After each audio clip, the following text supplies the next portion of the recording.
Don't just live for tomorrow, or just live in yesterday. Just be glad for all you have that's in today. And though you've come through many obstacles. Hey everyone, Connie here, and welcome to my blind reaction to OKKO Season 2, Episodes 25 and on. So we're going to kind of continue, at least for now, this little thing we're doing about just, we're going to start watching, we're going to start reacting, and we'll just go from there. So obviously you'll know already from seeing the title how many episodes we ended up doing this time. But we're just kind of going. We're just locking on and going for it. So I don't know how many episodes we're going to do. Last time, though, we got some pretty interesting ones, including Boxman Crashes, which was probably my favorite of that group. But we also had the big crossover Nexus episode, which, like I had said in that reaction, I did know about already. I just, even though I put all the episodes in the right order, I guess I kind of just blanked out with all the titles, which is a good thing, because I didn't realize that was coming this soon. And it was okay. It was okay. I had no real issues with it. But I wasn't like super ecstatic about it either. It's just like for kids who enjoy those all the shows that were present in it and everything, it was going to be fantastic and everything. And for the older fans who like would recognize some of the older stuff on there, like I Am Weasel and Robot Jones and everything, like, yeah, they're going to get a kick out of some of the references and all. But in terms of the actual story and everything, it was just kind of okay. It wasn't a bad concept, and everything worked within the context of an OKKO episode. But it wasn't anything special either. Maybe that's just me, though. Either way, we go on with some more episodes today. I, as usual, don't know what to expect. But we're just going to end up seeing what we got. Because at this point, I've definitely forgotten all the episode titles and everything. So I don't remember really anything about what's to come. So... And even so, I just like only looked at the titles very briefly when putting them in the correct order, only so I could put them in the correct order. So yeah, either way, we're just going to get this started and hope for the best. So, when the screen fades to black, pause this redirect and go to the description below. Follow the link to the reaction, and after you watch it, come back here to the redirect and resume play. Because after it fades to black and then it fades back in, everything from that point forward will be my afterthoughts and will contain spoilers to the episodes. So, that being said, thank you so much for tuning in, and I will see you at the reaction. And we are back, and we'll begin with spoilers in 3, 2, 1, now.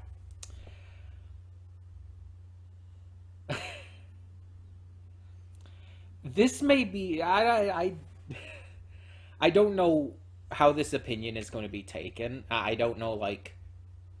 I really don't know altogether, like, what people, like, consider to be their favorite episodes of this series, but this is my favorite episode of this series. I said it in the reaction. I grew up with Scooby-Doo in the Google School. To this day, it's one of my favorite Scooby-Doo movies. It's just, it's not even like it's that much better than other ones, or that it's definitely not like on the level of like the big Scooby-Doo movies such as Zombie Island or Cyber Chase or whatnot. It's not on the level of those ones necessarily, but it's one of those movies that I have such fond memories for, that I have such like a genuine fondness for, because of how into it I was as a kid. It just holds a very special place in my heart. And so, like, when I first heard Ghoul School, that is instantly where my mind went in that episode. When Enid first... was it Enid or her parents who first mentioned it? Either way, when it was first said, that is instantly where my mind went, because it's like I hear the word school together. It's like I instantly think of that. So it's like I start talking about it, and then they actually fucking appear, and I lost it. Like, I was giddy as fuck. Um, because it's like I don't even remember everything from that movie. It's been quite a long time since I've actually seen it. But I might watch it again just to reacquaint myself after this, because it's like actually seeing these characters like was just a huge blast from the past. And yeah, it got me emotional. I'm still like tearing up from it, like, because again, it this was one of those movies I would watch all the time as a kid, along with the likes of like Space Jam and whatnot. It's one of those movies that I was kind of obsessed with, and like I said, still holds a very special place in my heart. So seeing those characters again after so long, hearing them directly reference Scooby Doo, it's just it got to me. It got to me, and it's still getting to me. Um, and the episode in question was good too. I'll get to that. I should probably do these in order. I should probably talk about these in order. Let me let me get up the list of episodes so I can remember exactly what happened in the other ones. Because I'm like I got so thrown off by that. It's just it was it kind of completely took my mind away from the other episodes. If I'm being completely honest, let me see here. Okay, so we had Plaza alone first. It's KO's birthday, 6 to 11. Although again, with him being a year older now, shouldn't it be 7 to 12? Like, shouldn't they have just moved it one ahead for each? I think that would have made more sense and honestly been kind of funnier in another in another way. But either way, he makes a wish on his birthday candles to spend the day with Rad and Enid alone. He finds them, spends some time watching some documentaries, as they call them, though they don't seem like documentaries, with them before going to the plaza. They have some fun in the plaza, but everyone notices they're alone, especially KO. No one else is around. And eventually they get locked in the back room at the bodega. Until eventually, after they have this really trippy breakdown sequence, which was actually really cool to see. It actually got kind of dark at a couple moments there, and a little existentialist, which, as you guys know, as I've said in a previous OKKO season 2 reaction, I don't do too well with it, but it didn't go too far. It didn't go far enough to really affect me, but they definitely touched on it a little bit. But they definitely went into some pretty dark territory with some of it. It's like, this is getting kind of unsettling, like genuinely unsettling. But then the surprise happens. It's a surprise party, obvious to call. It was very easy to see coming. And Rad and Enid didn't know. They weren't in on it because they wouldn't have been able to keep it a secret, which they even acknowledge. And all is good. Really simple, really generic episode, honestly, but not bad. Then we had All in the Villainy, which was stupidly hilarious. Like, it's not the funniest episode, but it was really fucking funny.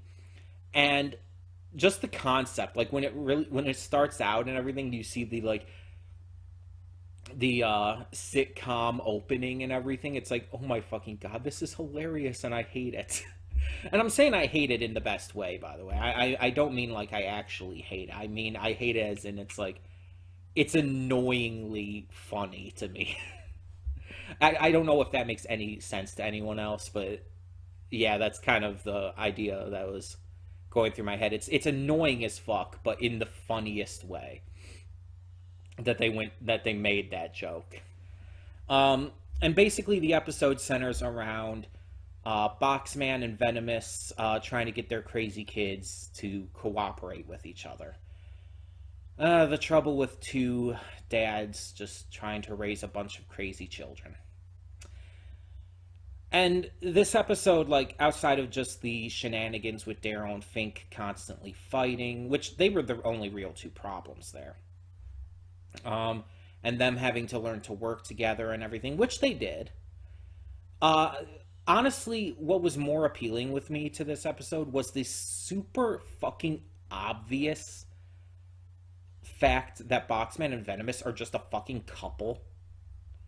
Like obviously, like I said before, when they joined forces and everything, that it's like, oh yeah, obviously we know what this is kind of leaning towards. We know that they're adding fuel to the possible ship here. Like, it's not even being subtle about it. But then they give us this episode, and it's like, oh no, these two are just straight up fucking. And it's like, no, these two are just, it's not even subtle anymore. It's not even trying to be subtle anymore. It's so in your face that these two are meant to be seen as a couple. And I don't know if it's just that Ian and the team couldn't get away with saying it. I don't know if that's the reason, or if there is another reason they couldn't, like, make it necessarily official, unless they do in the future. Maybe they do. I don't know. But it's, like, so fucking in your face about it. It's like, you can't see it any other way.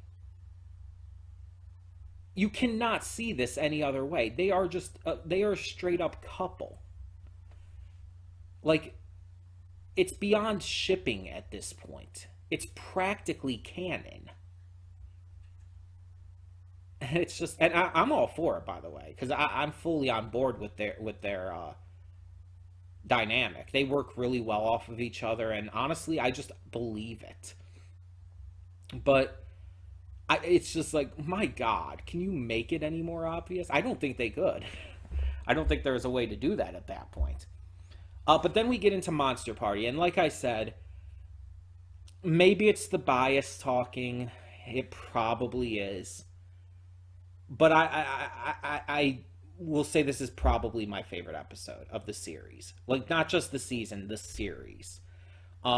Because, again, the direct connection I have to these characters from my childhood and everything, it's just, it means a lot to me to see these characters again. This was obviously a Halloween episode. It kind of blatantly says so. And yeah, the episode is about Enid reuniting with her friends from the Ghoul School, from Scooby-Doo and the Ghoul School. And it's like, she's kind of going through something she's gone through before, with the entire witch versus ninja thing. This time she's worried that her friends from the Ghoul School are gonna not like her as much if they think she's a ninja, because, oh, she has to be spooky, she has to be a ghoul girl, so she has to be a witch in this case. So she's trying to make them think she's a witch, and eventually it's just like she can't hold it back anymore once she starts to mess things up by bringing a tree to life and imprisoning two of them. So everything's revealed. They're completely fine with it, because of course they are. And in the end, everything is all good. They save their friends. And I kind of already talked a lot about this episode at the beginning, because I just had to.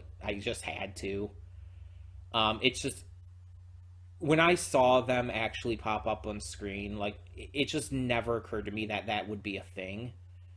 So when I saw them actually pop up, it's just, it was the biggest dopamine rush. I'm using, I'm correct about that. I got the right chemical, right? Dopamine is the happy chemical, right? I'm not sure. Hold on. Let's look up happy chemical. Dopamine, yes. Pleasure chemical, yes.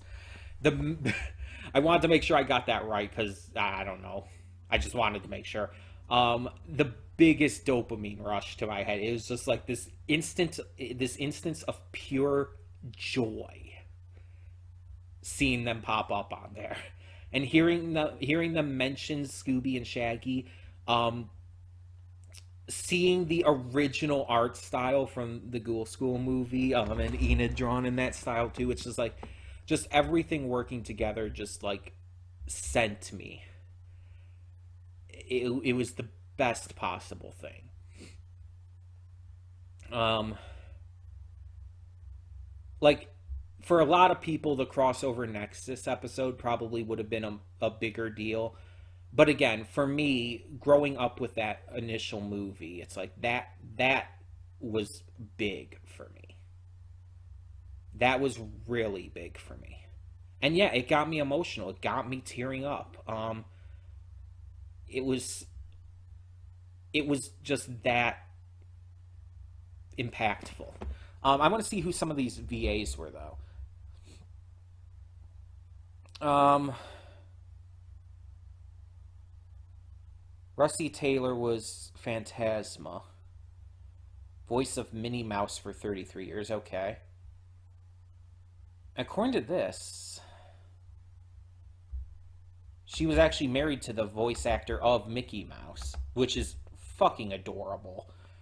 Um, she apparently passed away in 2019, which is like a year after this episode came out, because it came out in October 2018. She was, she seemed like she was really well known for playing these certain roles. She was apparently in the My Little Pony movie, the '86 My Little Pony movie. Oh, she was Huey, Dewey, Louie, and Webby in the DuckTales movie. Oh, that's wild. That's a cool thing. She was in Pom Poko, the Simpsons movie. All kinds of stuff. Apparently, she voiced Huey, Dewey, and Louie and other stuff too.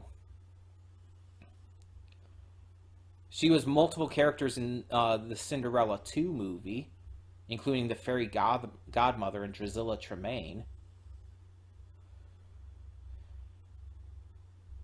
Seems like she was in a lot of stuff.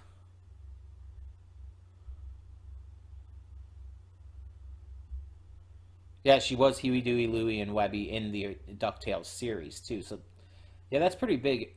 And she was Phantasma in the Ghoul School. Hold on a second. Let me actually look up Ghoul School here.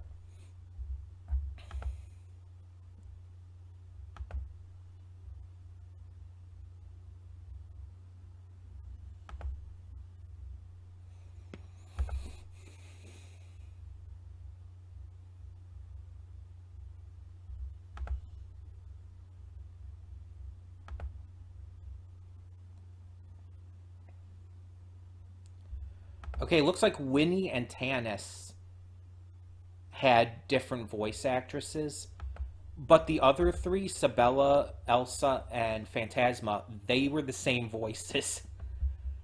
Um, they were the same voices as in the original. That like Susan Blue was Sabella in the original. Um, where'd they go? Pat Music, or it looks like it's just pronounced. It would be pronounced Music. Was Elsa in the original, and Phantasma was Russie Taylor.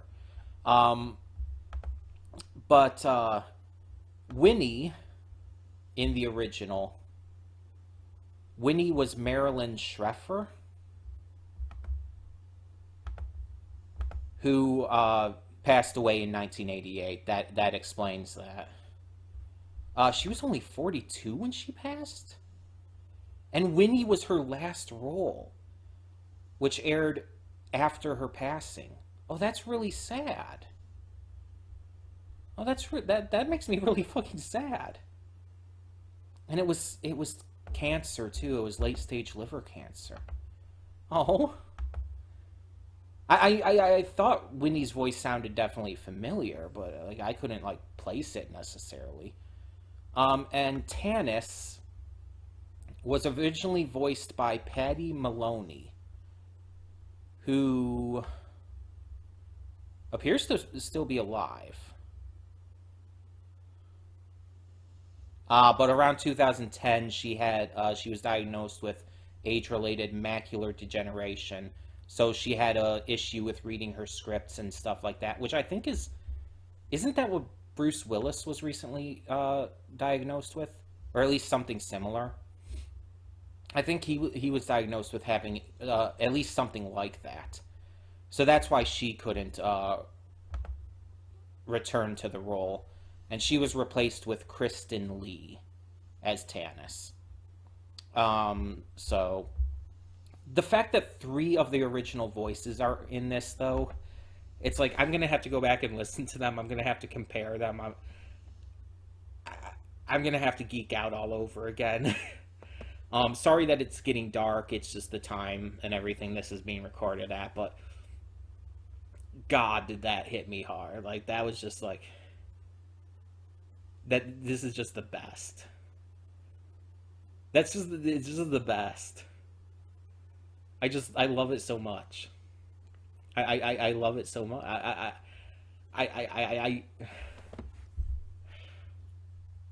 Okay. Enough geeking out, enough freaking out. Tell me in the comments below what you thought of these episodes of OKKO Let's Be Heroes Season 2, and thank you so much for tuning in. For now, I'm Connie, and I'm signing off. See y'all next time.